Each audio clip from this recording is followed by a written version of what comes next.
Hi everyone, कैसे हो प्यारे बच्चों।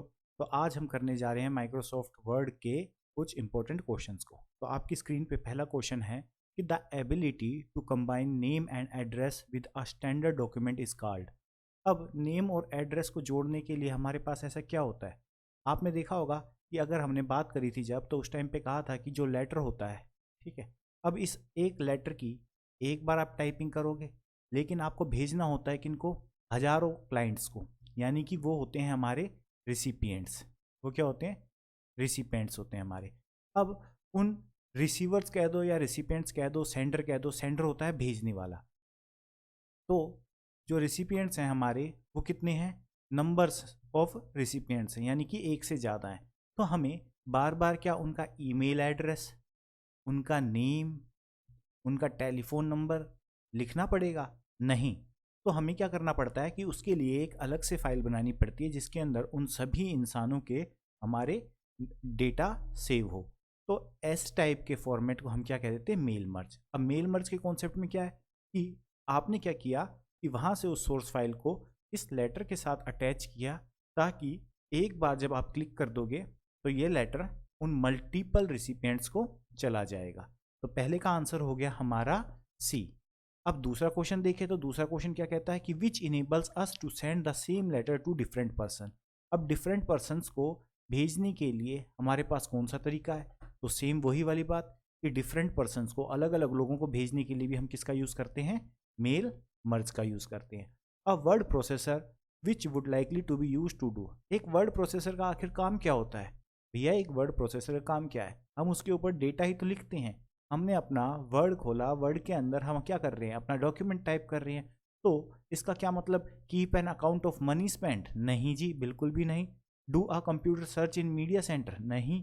Maintain an inventory, inventory maintain करने के लिए हमारे पास क्या है, एक्सेल होगा, ठीक है।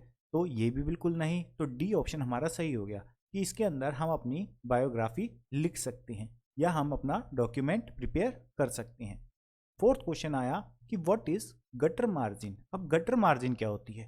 तो आपने कभी भी कोई डॉक्यूमेंट टाइप करके आपने वर्ड के अंदर अपनी प्रोजेक्ट फाइल बनाई होगी, और उसको बनाने के बाद आपने क्या किया होगा, उसको स्पाइरल कराया होगा। तो जो स्पाइरल के लिए हम एक्स्ट्रा स्पेस छोड़ते हैं, जो स्पाइरल के लिए हम लेफ्ट साइड में, यहाँ पर अगर मैं कहता हूँ कि ये मेरा पेज पे इतना था, इतने पेज पे मैंने गैप छोड़ा था, लेकिन स्पाइरल के लिए जो आपने एक्स्ट्रा ये गैप छोड़ा है, इसको हमने यहाँ पे क्या कहा है, गटर मार्जिन कहा है। तो margin that is added to the left margin when printing, margin that is added to the right when printing, margin that is added to the binding side of the page when printing. अब binding करानी है हमें, spiral करानी है। यहाँ पर हमारे spiral में क्या होते हैं, छेद होते हैं, जिससे कि इन पेजेस को हम बाइंड कर सके। तो हमारा सी ऑप्शन इसके लिए बिल्कुल सही। आपको क्या करना है, पेपर के अंदर सबसे पहले सारे ऑप्शंस को पढ़ना है, क्योंकि ऑप्शंस हमें दिए जाते हैं कंफ्यूज करने के लिए, ठीक है। अब क्वेश्चन नंबर 5 देखोगे तो क्वेश्चन नंबर 5 क्या कहता है, which can be used for quick access to commonly used commands and tools. अब क्विक एक्सेस के लिए हमारे पास ऐसा कौन सा वो बार है जिसको हम यूज करते हैं, कौन से बार को यूज करते हैं बताओ भैया। टूल बार को यूज करोगे ना, टूल बार के अंदर ही तो हमारी मल्टीपल कमेंट्स होती कमांड्स होती हैं। तो इसका आंसर हो गया हमारा बी। अब जिस तरह ये स्लाइड है, तो इसके अंदर आपको मैं प्रैक्टिस तो करा रहा हूं, लेकिन इनके अंदर मैं आंसर्स भी दूंगा, जैसे कि आपको नीचे दिखाई देंगे। अब which of the following is not essential component to perform a mail merge operation. Mail merge operation के लिए हमारे पास ऐसा कौन सा इसेंशियल कंपोनेंट ना हो तब भी काम चल जाएगा। मेन डॉक्यूमेंट होना चाहिए भाई, डॉक्यूमेंट नहीं है तो काम कैसे चलेगा। डेटा सोर्स, डेटा सोर्स वो होता है जहाँ पे हमारे जो रिसिपिएंट्स हैं उनकी इंफॉर्मेशन रखी जाती है, जैसे कि उनका फ़ोन नंबर हो गया, उनकी ईमेल आईडी होगी, उनका नाम हो गया, उनका एड्रेस हो गया। तो ये सारा का सारा जिस पे स्टोर होता है उसको हम क्या कह देते हैं, डेटा सोर्स। और मर्ज फील्ड्स तो चाहिए ही हमें, ठीक है, मर्ज करना है तो मर्ज फील्ड हमें चाहिएंगी। तो जो वर्ड फील्ड होती है वो हमें ज़रूरत नहीं पड़ती। अब इसके ऊपर, मेल मर्ज के ऊपर क्या क्या चाहिए एक डॉक्यूमेंट के अंदर, वो भी सॉल्यूशन के अंदर लिखा हुआ है कि 3 कंपोनेंट्स हमारे मेल मर्ज के अंदर हमें चाहिए होते हैं। पहला होता है मेन डॉक्यूमेंट। मेन डॉक्यूमेंट यानी कि जो आपने लेटर लिखा है, जो डॉक्यूमेंट आपने वर्ड के ऊपर लिखा है, उसको हमने यहाँ पे क्या कहा है, मेन डॉक्यूमेंट का है। दूसरा होता है डेटा सोर्स। अब डेटा सोर्स क्या होता है? तो डेटा सोर्स वो चीज़ होती है जिसके अंदर हमारे पास इंफॉर्मेशन स्टोर होती है। ये भी एक तरीके की फाइल होती है, ये भी हमारी एक तरीके की फाइल होती है जिसके अंदर क्या होती है? इंफॉर्मेशन होती है। अब यहाँ पर लिखा है देखो, डॉक्यूमेंट और database that contain the information that will be different for each letter. अब हर लेटर के लिए वो इंफॉर्मेशन अलग अलग हो सकती है। मानो कि एक फॉर्मल लेटर लिखना था, उसके लिए वो फॉर्मल लेटर आपके सारे हेड्स को जाना था। एक इनफॉर्मल लेटर आपको लिखना था जो कि आपको अपने फ्रेंड्स को देना था। जो डेटा सोर्स आपने बनाया होगा, तो यहाँ पे दो डेटा सोर्स बने होंगे आपके। एक डेटा सोर्स तो वो होगा जिसके अंदर आपकी फ्रेंड्स की लिस्ट होगी, एक होगा जिसमें फ्रेंड्स की लिस्ट होगी, और दूसरा डेटा सोर्स जो होगा उसके अंदर होंगे आपके कंपनी के जितने भी हेड्स होंगे, आपके स्कूल के, आपके कॉलेज के जितने भी हेड्स हैं, जैसे कि प्रिंसिपल हो गया, वाइस प्रिंसिपल हो गया, एचओडी हो गया, वाइस एचओडी हो गया। तो ये सारी की सारी इन्फॉर्मेशन हमारी किस में होगी? दूसरी वाली फाइल में।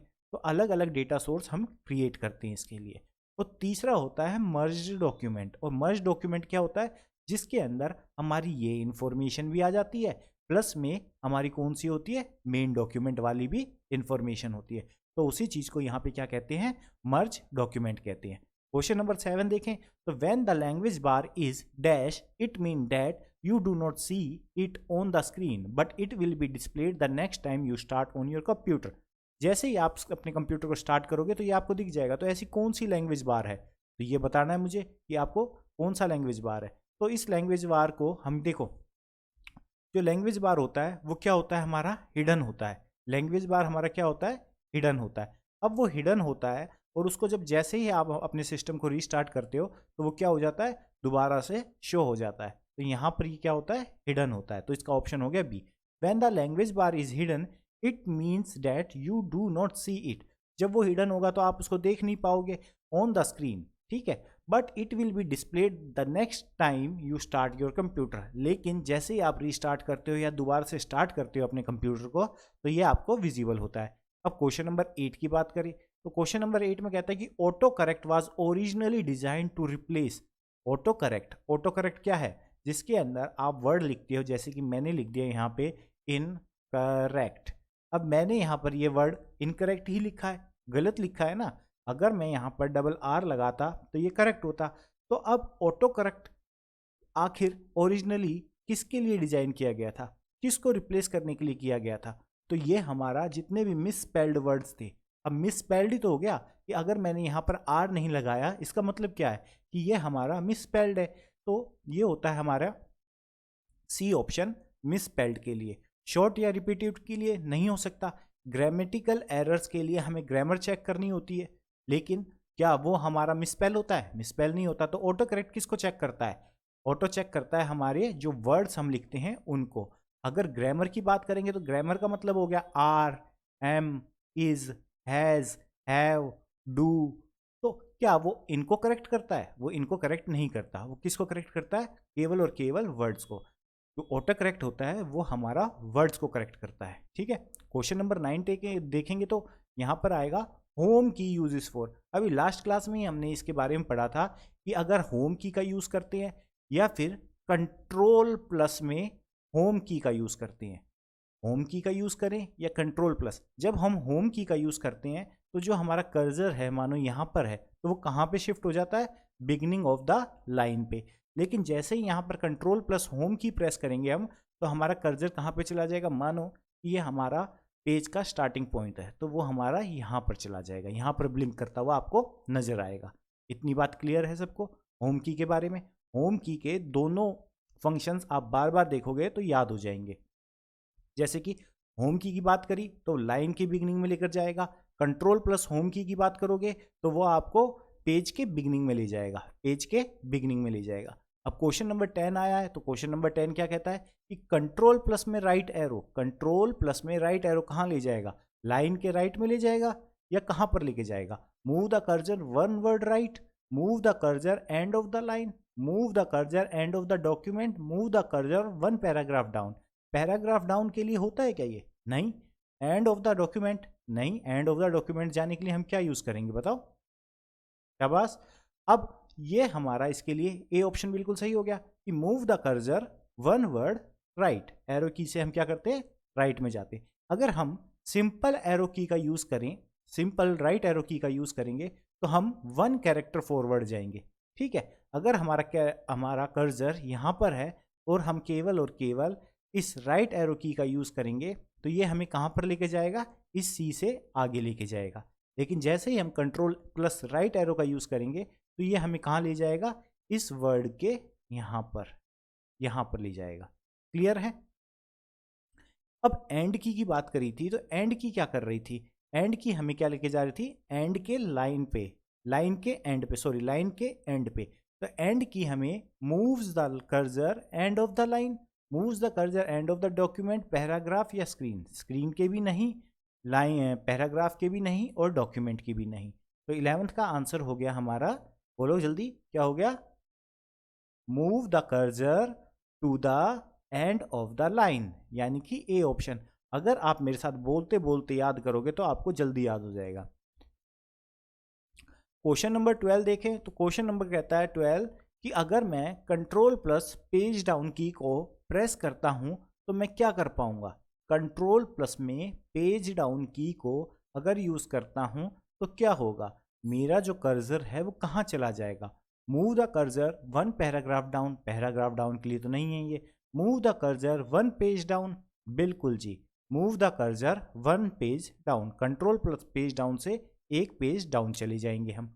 ठीक है, अब बात करें कंट्रोल प्लस में डाउन एरो की, डाउन एरो कौन सा, ये वाला। ठीक है, अब ये कहां पर लेके जाएगा, ये एक लाइन नीचे लेके जाएगा या एक पैराग्राफ नीचे लेके जाएगा। अगर कंट्रोल प्लस में डाउन एरो को यूज करूंगा तो ये मुझे move the cursor 1 paragraph down. ठीक है, यानी कि अगर यहाँ पे आपकी 4 लाइंस लिखी हैं एक पैराग्राफ की, आप यहाँ पे हो और नेक्स्ट पैराग्राफ यहाँ शुरू है, तो इसका मतलब ये नहीं कि इस लाइन पे आ जाएगा, ये आ जाएगा हमारा यहाँ पर। क्लियर है। 13th का क्वेश्चन नंबर 14 देखेंगे तो पेज अप की, पेज अप की यूज किसके लिए करते हैं, तो पेज अप की यूज करते हैं move the cursor 1 line up, नहीं, move the cursor 1 screen up, बिल्कुल जी, एक स्क्रीन अप, यानी कि अब स्क्रीन पे जितना कंटेंट दिख रहा है ये सारा का सारा ऊपर चला जाएगा और दूसरा कंटेंट हमारा नीचे आ जाएगा। क्वेश्चन नंबर 15 की बात करें तो कंट्रोल प्लस में लेफ्ट एरो का यूज क्या है, अभी कंट्रोल प्लस राइट एरो का पढ़ के आए हैं हम, बताओ कंट्रोल प्लस राइट का पढ़ के आए हैं ना, तो वो किसके लिए यूज हो रहा था।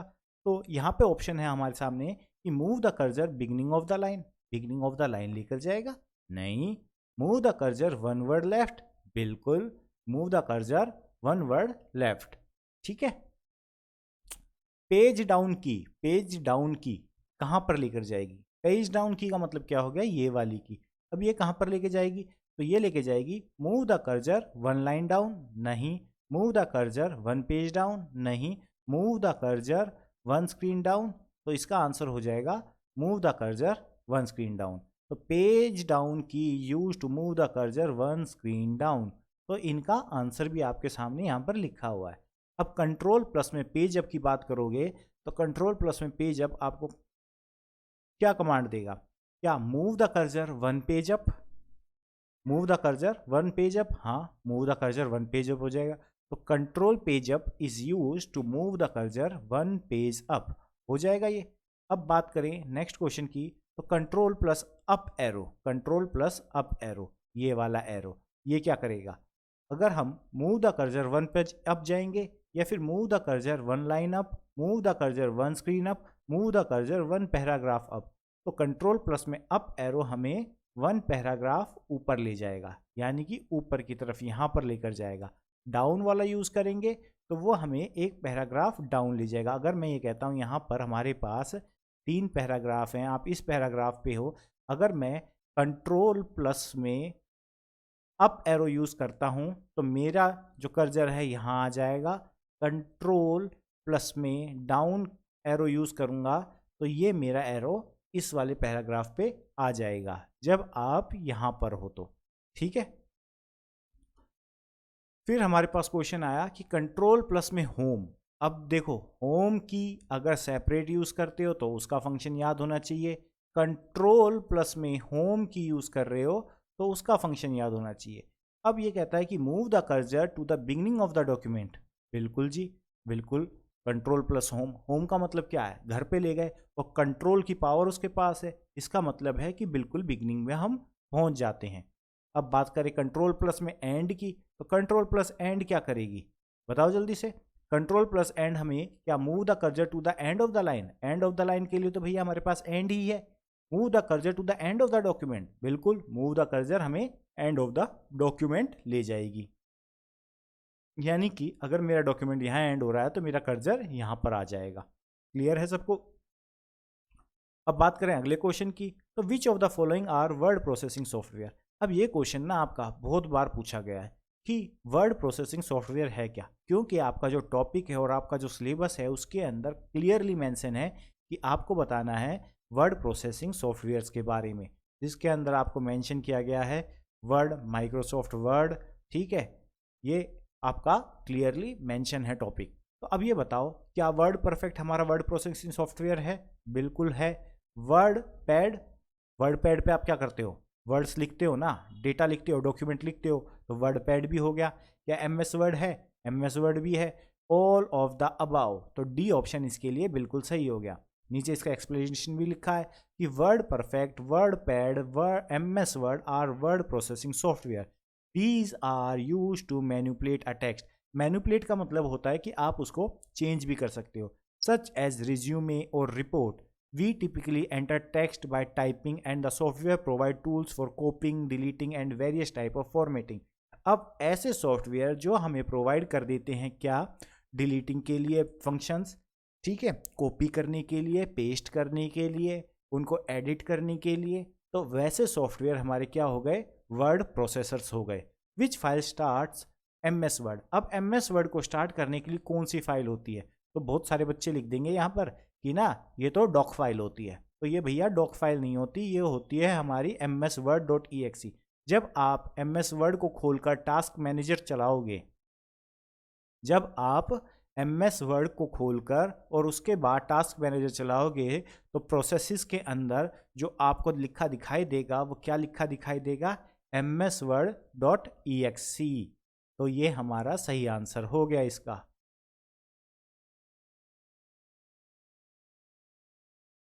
इसका आंसर है भैया विनवर्ड डॉट ई एक्स सी, सॉरी एम एस वर्ड नहीं, windward dot E X C. तो आपका जो टास्क बार होगा उसके अंदर क्या लिखा दिखाई देगा, WinWord dot E X C. ठीक है, नेक्स्ट क्वेश्चन देखें, तो नेक्स्ट क्वेश्चन है control plus N. Control plus N का काम क्या है भाई, कंट्रोल प्लस ओ का काम क्या है, जल्दी से बताओ। एन का मतलब क्या है, न्यू, यानी कि न्यू डॉक्यूमेंट आप ओपन करना चाहते हो तो कंट्रोल प्लस एन दबाओगे, न्यू डॉक्यूमेंट ओपन हो जाएगा। अब कहता है कि to exit from the resume wizard and return to the document window without creating a resume, click the dash button in any panel in the resume wizard dialog box. तो ऐसा कौन सा बटन दबाएंगे, तो भैया यहाँ पर हम करेंगे इसको फिनिश, यहाँ पे हम क्या करेंगे, फिनिश। अब ये क्या कहता है, to exit from the resume wizard and return to the document window without creating a resume, click the finish button in any panel. किसी भी पैनल में आप फिनिश बटन को क्लिक करो in the resume wizard dialog box 2003। अब अगला question देखें, तो ये कहता है कि what are inserted as cross reference in Word. अब क्रॉस रेफरेंस के लिए हमारे पास क्या है भैया, हमारे पास आती हैं Word fields. Cross reference is equal to हमारी हो गई वर्ड फील्ड्स, तो इसका आंसर हो जाएगा यहाँ पर D. Cross reference are inserted into our documents as fields. जो क्रॉस रेफरेंसेस होते हैं उनको हम अपने डॉक्यूमेंट में एक फील्ड की तरह इंसर्ट कर सकते हैं। और एक field is a set of information. Field क्या होती है, एक सेट ऑफ इंफॉर्मेशन होती है जो इंस्ट्रक्ट करती है वर्ड को to insert text, graphics, page number and other materials into a document automatically. Clear है। Which of the following is not the section breakout option. Section breakout option एक बार exam में ये क्वेश्चन पूछा गया था, तो इसका आंसर हो जाता है भैया previous page. Which of the following is not the section break option. Section break option, previous page is not the section break option, तो बी ऑप्शन इसका बिल्कुल सही आंसर है।